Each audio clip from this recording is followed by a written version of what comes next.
Happy to introduce Andre Neves. He is the CTO and co-founder of Zebedee, which is doing awesome work in the Bitcoin gaming space. He is also supporting developers in Brazil and Latin America through nonprofit Vintium and partnership work there. Please give a warm welcome to Andre Neves.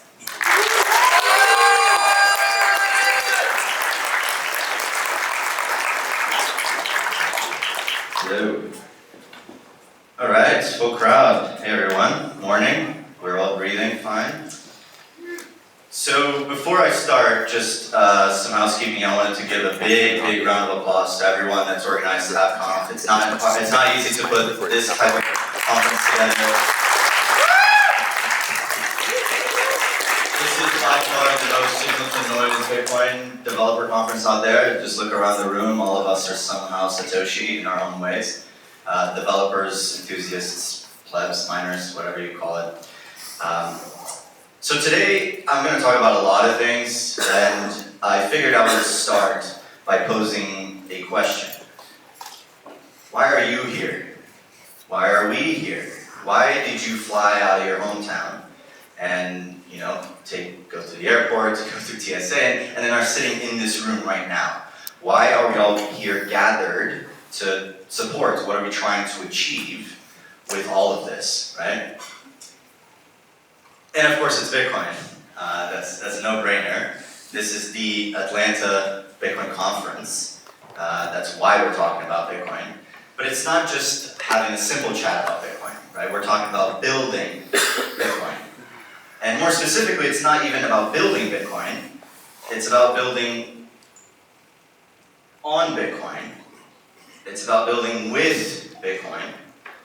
And it's also about building for Bitcoin, right? Bitcoin is a network, it's an asset, it's a protocol, it's everything. So I imagine that we all here believe, and this is a sentiment that we all have, that Bitcoin is better money. It is sounder money. We can talk about its monetary policy, we can talk about its issuance schedule, we can talk about its decentralization, its peer-to-peer nature. It's inherently better money, but it's also inherently better technology, right? It is software. And Bitcoin is better technology in many ways, but you just simply can't do what Bitcoin can do in legacy financial systems. It's impossible. Try and send more than 50 cents online. Good luck, it won't work. So in the room here, we have enthusiasts, we have miners, we have sovereign individuals, we have plebs, we have developers, we have designers, cryptographers, investors, everything, right? We're all here to support Bitcoin. That's why we are all here. And again, we go back to that sentiment. We all unanimously believe that Bitcoin is inherently better technology. It's better money for the future. At our core, we are all Bitcoiners. You may not like it, but you are one. You're sitting here, you are all Bitcoiners. And why are we Bitcoiners? And I think it's really important to highlight this piece because you kind of think to yourself, yes, we're Bitcoiners because we love Bitcoin. But it's a lot more than that, and I think that will resonate with you. And it's because Bitcoiners believe in a better future, right? A future in which the status quo is not enough, we must change it. The status quo is against the peoples, we must change it. And Bitcoin is the tool to change that, right? That's how we change it. Bitcoiners build a better future. There's this utopic future that we all love and think about, and that's that hyper-Bitcoinization, right? That notion that Bitcoin is everywhere, it's the money of the world, it's the currency of everything. So how do we get there? We keep talking about this distant future, call it hyper-Bitcoinization. What are the steps that we need to get to in order for that to become a reality? And specifically, how do we bring that future forward? We don't want the future in the future, we want the future now. We want to solve the problems now. We don't want to solve the problems in the future. Right? How do we actually get to solving these problems with Bitcoin? Hello, my name is Andre Neves, and I'm a pleb. Just like all of us. We are all plebs. Under the eyes of Bitcoin, it doesn't matter if you're a multinational or if you're a Joe Schmo in your basement. You run your node, you're one in millions. We're all plebs. Today, I'm here to talk a little bit about my contributions to Bitcoin, what I've been working on in the hopes of inspiring each and every one of you to do bigger, to do better, to do greater things that none of us have even imagined, right? There are things that have yet to be done with Bitcoin, on Bitcoin, and for Bitcoin that we have yet to touch. So let's start. Over the last couple years, I've identified 3 specific fields, areas, ideas, concepts that truly, push the growth and adoption of Bitcoin forward. So let's go through them. First off, developer education. We're all here to learn Bitcoin. That's literally what this is all about. It's a developer conference. We have villages teaching you. We have people just yesterday, people live coding, and you can just sit and learn. Right? This is how it works. So why is developer education so important? Bitcoin is extremely complex. If anyone looks at you straight-faced and says, "I know all of Bitcoin," they're lying. No one knows all of Bitcoin. There's simply too much to know. There's too many facets. I would argue I know Bitcoin. I don't know the mining side of Bitcoin. I would argue I know Bitcoin. There's a lot of cryptography that I simply don't know, and it's above my pay grade, right? And that's okay. Again, there's a lot of us here, and we all have our unique capabilities. So developer education, how do we get people to learn about Bitcoin? So I want to touch on my history, right? I am a product of the developer educational programs in the Bitcoin space. I've been in the industry for many years, 2015-ish, but specifically it was early 2018 when Chain Code picked me, amongst 10 other folks, for the very first Lightning residency program. Lightning Network was testnet. I was running a testnet node. It was Reckless. Who remembers Reckless? That was good times. Yeah, there you go. Show of hands. I love that. And really, I learned from the cream of the crop, right? The folks writing the software, the implementations, the C Lightning, now Core Lightning, the LNDs, right? All of the eclairs, all of those folks were the ones teaching me early on in 2018. And so I sort of took that leap and realized, Bitcoin is the future, and here's the technology to allow it, to enable this to be, moved to the entire world. And so I took that further, and I really enjoyed this developer educational side of Bitcoin, and I pursued it further. So over the last 3 years, I've also helped run the BitDevs New York City, which is actually something that I'm really proud to say, because it's something that, alongside my 2 folks that I believe are here, Jay and Merch, there you go, Merch, we get together every month, and we simply teach. We talk Bitcoin.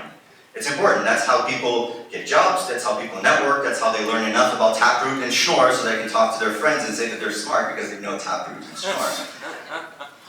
I've given seminar talks, conference talks, the whole 9 yards, and this is because you must give back, right? Bitcoin is an organic system. There's no one putting money on the Bitcoin marketing budget and saying go out and run with this initiative and see if you get more customers. Bitcoin is not a tool, it's not a product for customers. So it's really, really important to do developer education and to foster it, and I know there's going to be more talks about this. 2 months ago, myself, Lucas, also here, co-founded Vincium.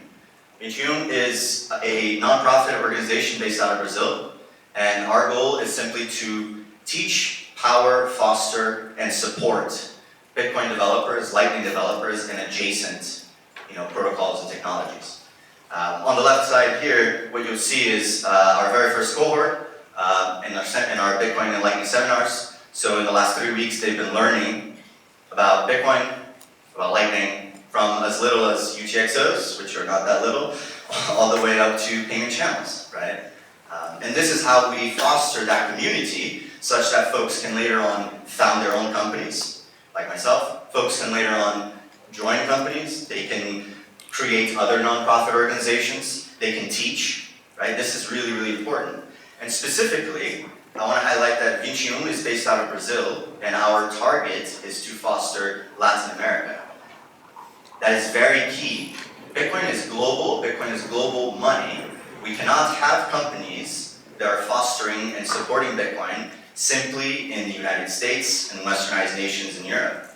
right? It has to be everywhere. We must have some in Japan, we must have them in Australia, we must have them in India, in Brazil, in the UK, everywhere, right? And Vincium builds on top of other companies that do this, other organizations.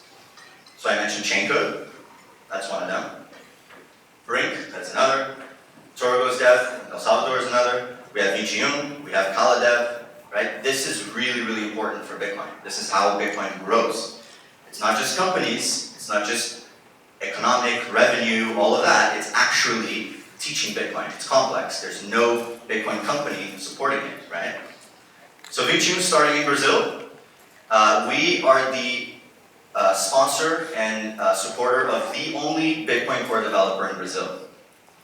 That's huge, that's really big. We have one Bitcoin Core developer in Brazil and we support it. We want to have 100 of them. We don't want one, we want 1 million. We want Bitcoin to be so big and have so many developers that Vincium becomes a second thought. It just exists, it's okay, right? There's that many developers around. So developer education, really key, really important. I'm a product of it, and I imagine some of you are as well. So let's go to the second point, mainstream adoption. Means everything and it also means nothing. Everyone loves to say mainstream adoption, right? What does that even mean? Mainstream adoption to us means building products, building services, solving problems for customers, users, you name it, developers, where they are, right? So meet the user where they are. Build intuitive interfaces. Build products that they can use. Build something that your grandma can use to send money around the world, while your son can also use that because it is that simple. That's how we onboard people into Bitcoin. They can eventually take the leap and become sovereign individuals. They can eventually hold their own keys. They can eventually go through the entire rabbit hole.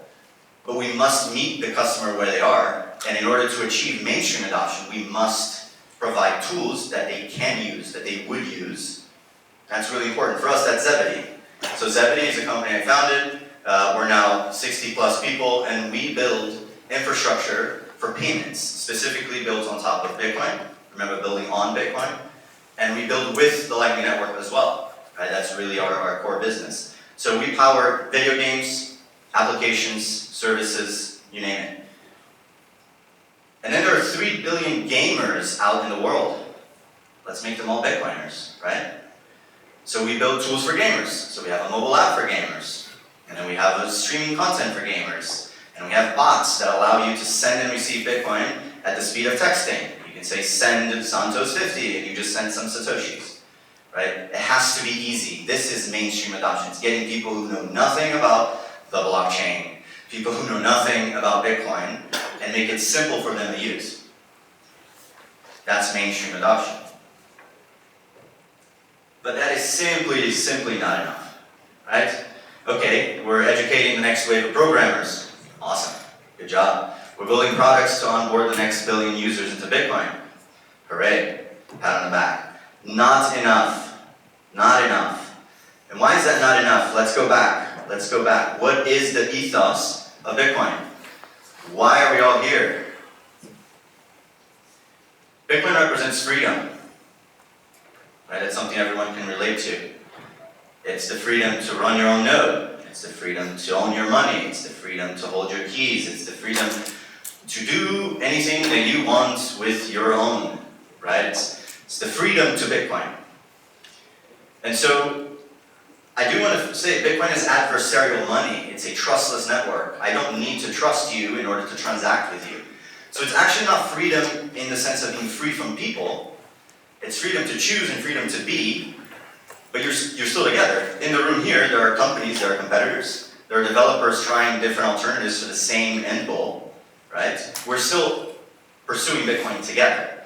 So it's a freedom to be yourself and a freedom to own your money while being together in the same purpose, in the same mission, in the same Bitcoin rocket ship, right? What are these Bitcoin values? We love to talk about them. Interoperability, the same Bitcoin that exists in Japan is the same Bitcoin that exists in Brazil, and in Europe, and in India, and the UK.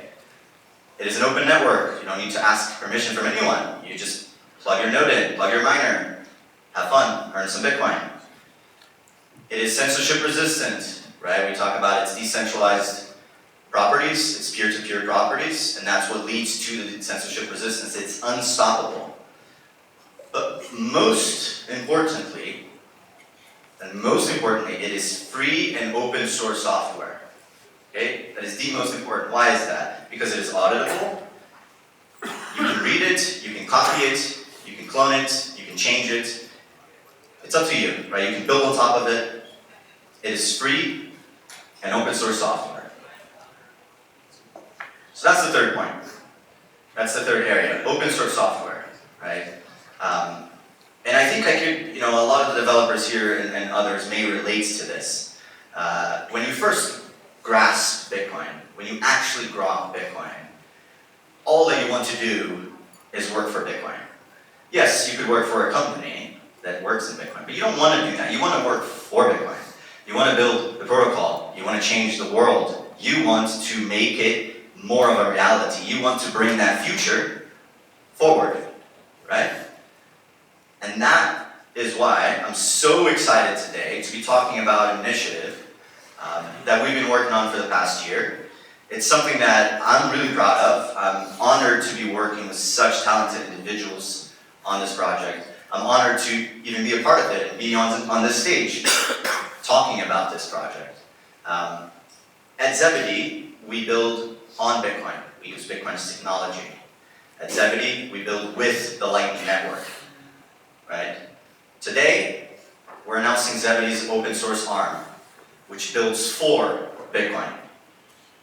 Today, we're announcing NBD.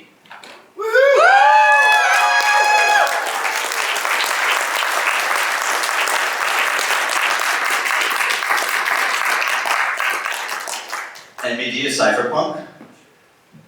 NBD writes code. NBD has no deadlines. NBD has no KPIs. NBD is making the future happen. How are we doing that? We are building open source money software for the modern sovereign individual. Also known as pleb, that's the colloquial term. But it's the modern sovereign individual, right? And it's open source. That's the important piece. So let's talk a little bit about NBD and what we care about. We care about interoperability. A money that is not interoperable is not a global money. It must be interoperable. It has to work in every world, whether it's a real world or a virtual world. Games, applications, services, platforms, down the street at the coffee shop.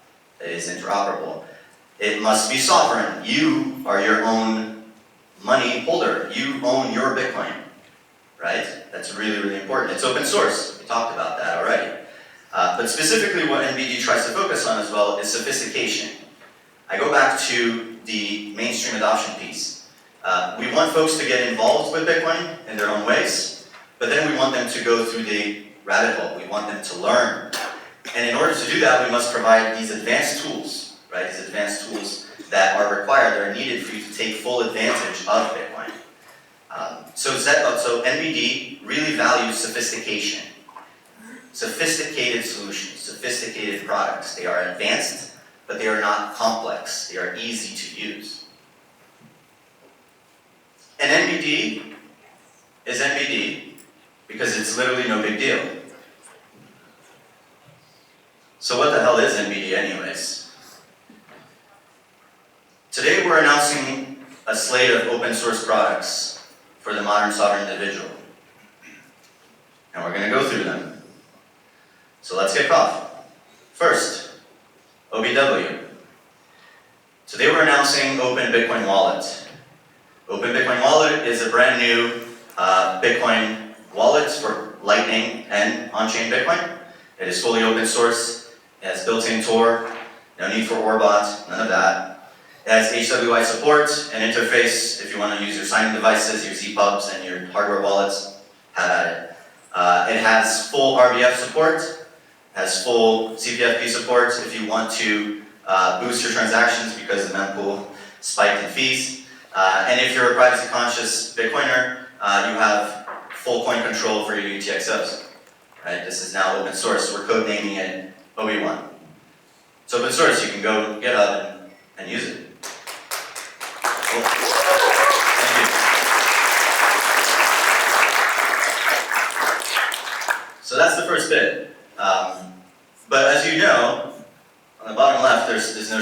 hosted channels. So I want to talk a little bit about that. What are these hosted Lightning channels we have heard about online? So let's go through a little, just very quick backdrop on Lightning channels. 2 of 2 multi-sigs, right? The colloquial bar tab. You open a tab, you make payments, you sell the tab at the end. There is collateralized Bitcoin. You must deploy Bitcoin. You must deploy capital to the network in order to open a channel. The blockchain serves as the arbiter if there's disputes, if there's penalties, right? Remembering this is a trustless network. You don't need to trust your peer in order to transact. Settlement happens on chain, of course, and it's all based on 3 images, provable payments. Right? This is Lightning channels. So let's give a little example, case study. Here's Papa Satoshi, Mama Satoshi, and Satoshi kids.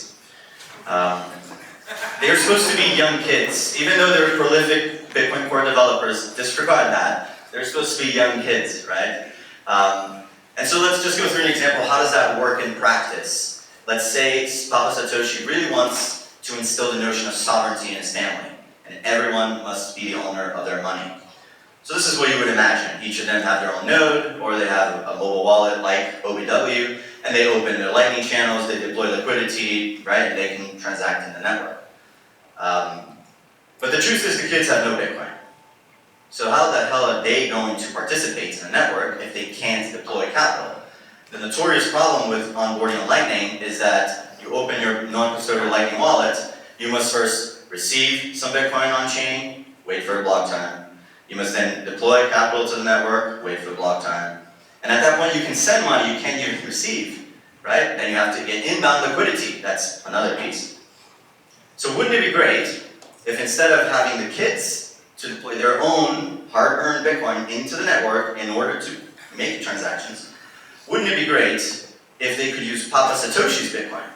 But instead of giving the Bitcoin to them and deploying it to the network, why doesn't Papa Satoshi use his liquidity in the network to the kids? This is the famous Uncle Jim model, right? Papa Satoshi has a Lightning node, lots of channels, regular Lightning channels, with capital deployed, can make transactions on and off.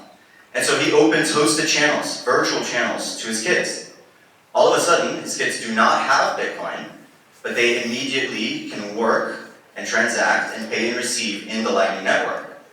Right? This is very powerful. This means you can provide access to Lightning liquidity without actually having to have Bitcoin. You can access the network without it. So what is a hosted channel? A hosted channel is a little bit different than a peer-to-peer. It's a client-host relationship. It's a LSP, Lightning Service Provider relationship. You trust that LSP.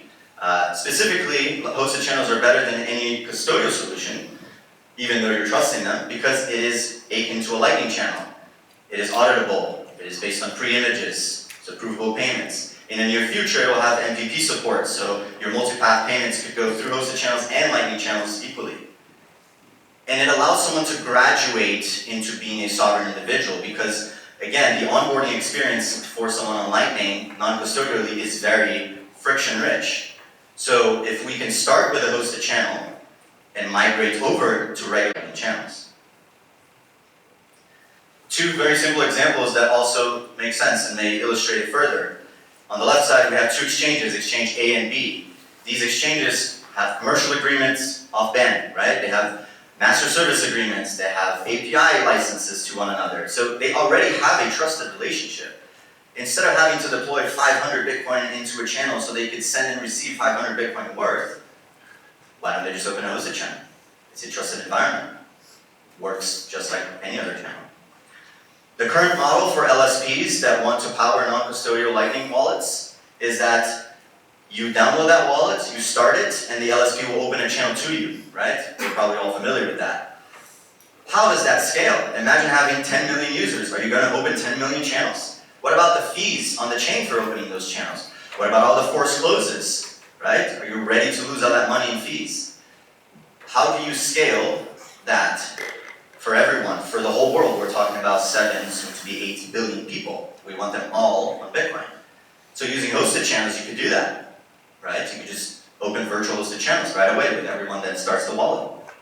It's very powerful. Hosted channels are Lightning channels without capital requirements. I want to stress they are not for every use case. They are for specific trusted use cases. Uncle Jim use cases, exchange use cases, LSP use cases.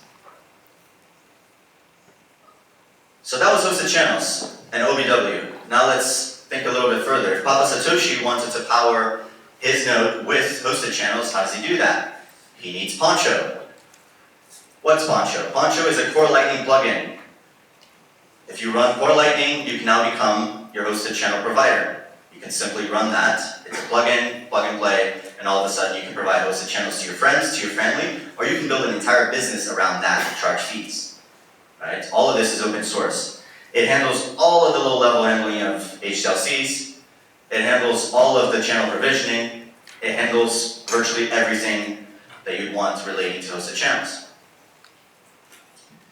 That brings us to Cliche.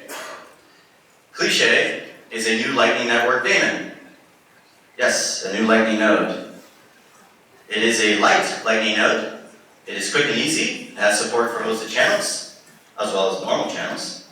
But specifically, as a developer, you can kick off Cliche, request a hosted channel from a provider, and you can now transact in the Lightning Network regardless of the fact that you have never had Bitcoin yourself.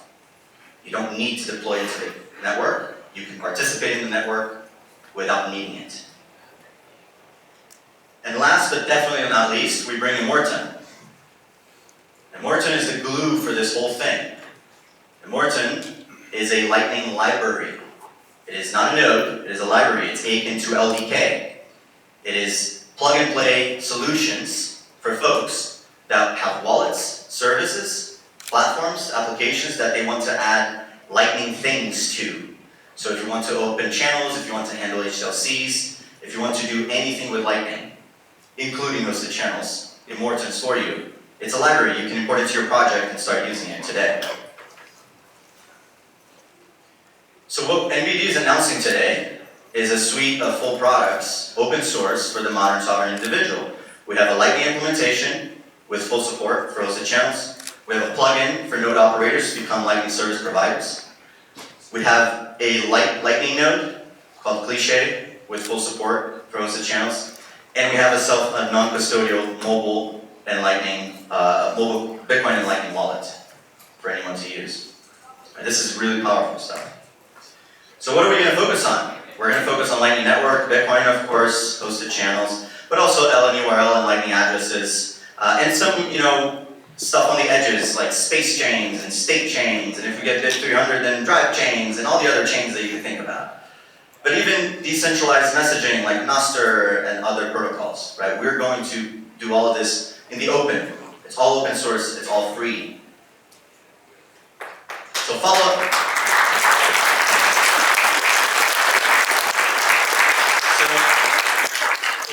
NBD, contribute to NBD, build with NBD. This is all open, right? Remember, just push a PR, clone it, build a product on it, use it to your heart's desire. And it's all on GitHub, so check it out. We are also at our website at nbd.whatthefuck. Feel free to check out our website with more information. And I started the talk with a question. The question was, why are you here? And I wanted to close that with two thoughts. The first one, Lisa, our fellow pleb Lisa, who's probably in the audience, has put it very, very succinctly on a tweet. Stop telling me what's going to happen. Make it fucking happen. Right? Show, don't tell. Ask not what Bitcoin can do for you, but what you can do for Bitcoin. This has been NBD. Thank you very much.